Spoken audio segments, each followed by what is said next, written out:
जय हिंद। मैं क्लास 10 का फिजिक्स पढ़ा रहा था, जिसके अंतर्गत फिजिक्स का लास्ट चैप्टर विद्युत धारा का जो चुंबकीय प्रभाव था वो मैंने स्टार्ट किया था, जिसमें मैंने आपको समझाया था चुंबक क्या होता है, चुंबक के कितने प्रकार हैं, चुंबक के ध्रुव कौन कौन से होते हैं और चुंबक के गुण क्या होते हैं, उसके बाद चुंबकत्व क्या है। ठीक है, इतना टॉपिक्स मैंने कंप्लीट करा दिया था। लगभग 17-18 मिनट का वीडियो होगा, आप जरूर देख लीजिएगा। ये उसका दूसरा पार्ट है, जिसके अंतर्गत पढ़ने वाले हैं कि चुंबकीय क्षेत्र क्या है और चुंबकीय क्षेत्र की दिशा क्या होती है, और ये भी जानने वाले हैं कि चुंबकीय क्षेत्र की तीव्रता क्या होती है। ठीक है, उसके बाद नेक्स्ट टॉपिक में पढ़ेंगे चुंबकीय बल रेखाएं और उनके गुण। ठीक है, चलिए तो वीडियो को समझते हैं और समझते हैं सबसे पहले कि आखिर में चुंबकीय क्षेत्र क्या है ना। तो चुंबकीय क्षेत्र वो क्षेत्र होता है जहां पे चुंबक के प्रभाव का अध्ययन किया जाता है। समझ में आ गया?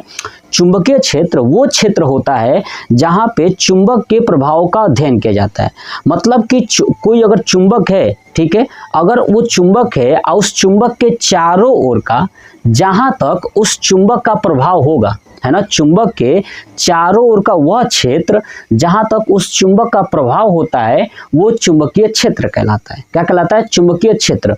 चुंबकीय क्षेत्र को पता करने के लिए वैज्ञानिकों ने क्या किया कि सबसे पहले क्या किया कि एक चुंबक लिया और चुंबक को रख दिया। मतलब कि ये चुंबक है, ध्यान सुनिए, ये चुंबक लिया और चुंबक को रख दिया। आपको पता है ना कि चुंबक में दो ध्रुव होते हैं, एक नॉर्थ और दूसरा साउथ। ये पीछे पड़ चुके थे।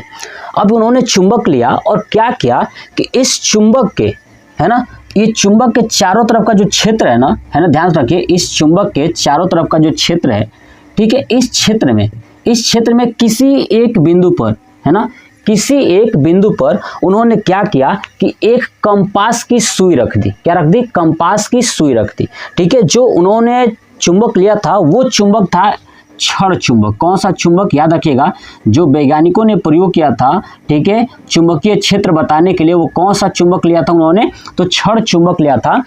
इस क्षण चुंबक के चारों तरफ का जो क्षेत्र है ना, इस क्षेत्र में किसी भी एक बिंदु पर उन्होंने कंपास की सुई रखी, है ना, कंपास रखा। समझ में आ गया? और जैसे उन्होंने इसमें कंपास रखा तो कंपास की जो सुई है ना, उसकी दिशा क्या हो गई?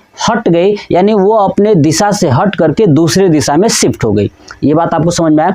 तो जब उन्होंने देखा कि जब यहाँ पे रखा गया कंपास की सुई तो उसकी दिशा क्या हो जा रही है? विक्षेपित हो जा रही है। फिर उन्होंने क्या किया कि इस बिंदु से हटा करके फिर किसी और बिंदु पर रखा, फिर उसी क्षण चुंबक के समीप किसी अन्य बिंदु पर रखा, वहां भी उसकी दिशा कहीं और हो गई।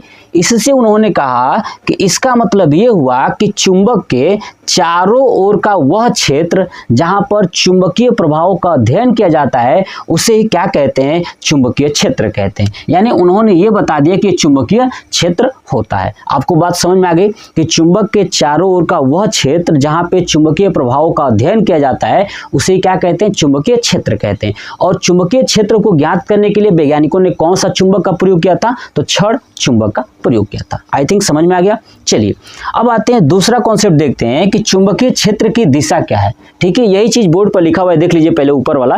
चुंबकीय क्षेत्र, चुंबक के चारों ओर का वह क्षेत्र जहां चुंबकीय प्रभाव का अध्ययन किया जाता है ना, वो चुंबकीय क्षेत्र कहलाते हैं। ठीक है, चलिए दूसरा देखते हैं चुंबकीय क्षेत्र की दिशा क्या होती है। ठीक है, देखिए चुंबकीय क्षेत्र की दिशा क्या है। तो जो आपको ये चुंबक दिखाई दे रहा है ना, इस चुंबक के चारों ओर का क्षेत्र क्या है? चुंबकीय क्षेत्र।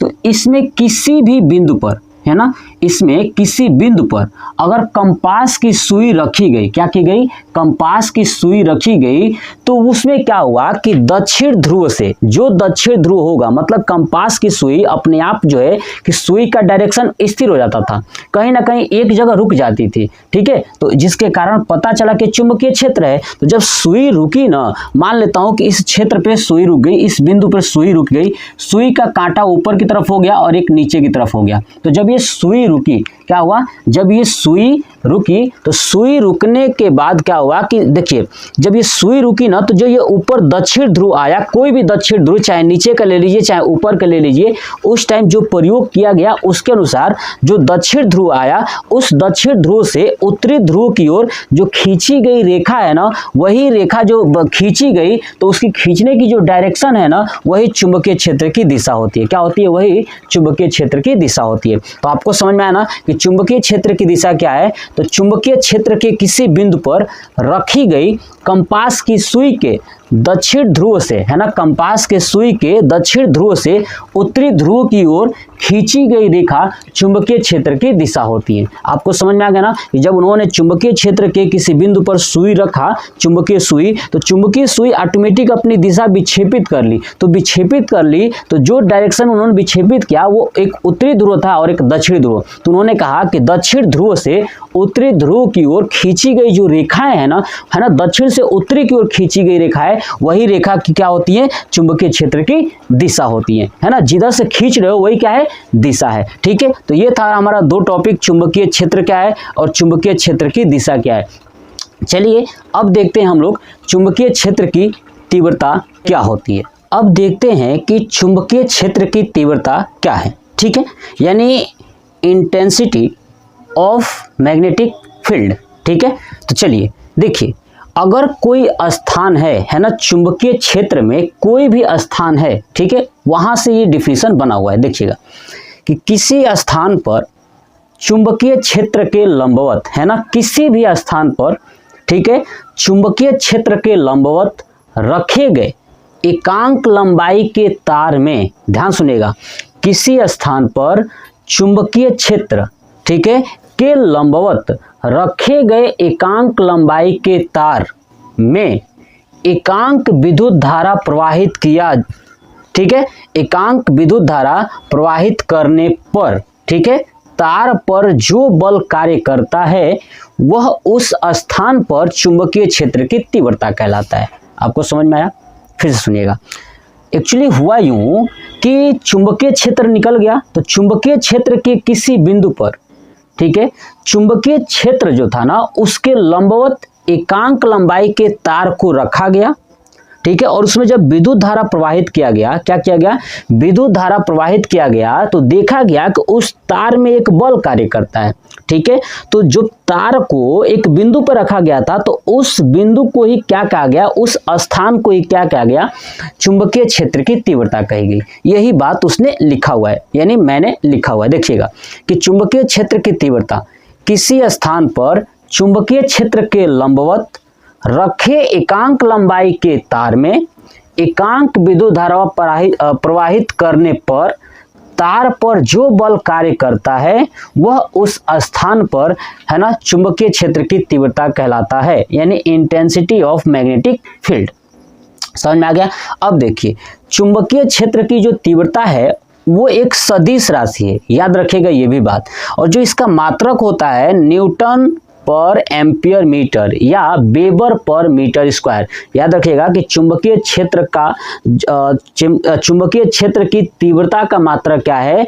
तो न्यूटन पर एम्पियर मीटर या वेबर पर मीटर स्क्वायर। ये बहुत बार बहुविकल्पीय प्रश्न में बहुत बार पूछा गया है, ये याद रखिएगा। ठीक है, और बोर्ड के एग्जाम में साफ साफ यही पूछा गया कि चुंबकीय क्षेत्र की तीव्रता क्या है। तो आप कहिएगा बिल्कुल यही प्रश्न कि किसी स्थान पर चुंबकीय क्षेत्र के लंबवत एकांक लंबाई के तार, ठीक है, में एकांक विद्युत धारा प्रवाहित करने पर जो बल कार्य करता है, ठीक है, वह उस स्थान पर चुंबकीय क्षेत्र की तीव्रता कहलाता है। बात क्लियर होगी? बहुत आसान है, और यह एक सदिश राशि है। इसका मात्रक न्यूटन पर एम्पियर मीटर होता है या वेबर पर मीटर स्क्वायर होता है। ये आपको ये बात याद रखनी है। तो ये चुंबकीय क्षेत्र की तीव्रता का मात्रक है। लेकिन अभी मैं बताया था कि चुंबकीय क्षेत्र क्या होता है, तो चुंबकीय क्षेत्र का मात्रक क्या होता है? टेस्ला। और आपको पता है आज पूरे वर्ल्ड में फेमस जो टेस्ला कंपनी है, जो इलेक्ट्रिक के मामले में बहुत आगे है, जो इलेक्ट्रिक कार बना चुकी है, बैटरी से चलने वाली कार। ठीक है, इलेक्ट्रिक से चलने वाली मतलब कि बैटरी समझिए, लिथियम आयन की बैटरी का प्रयोग करके उन्होंने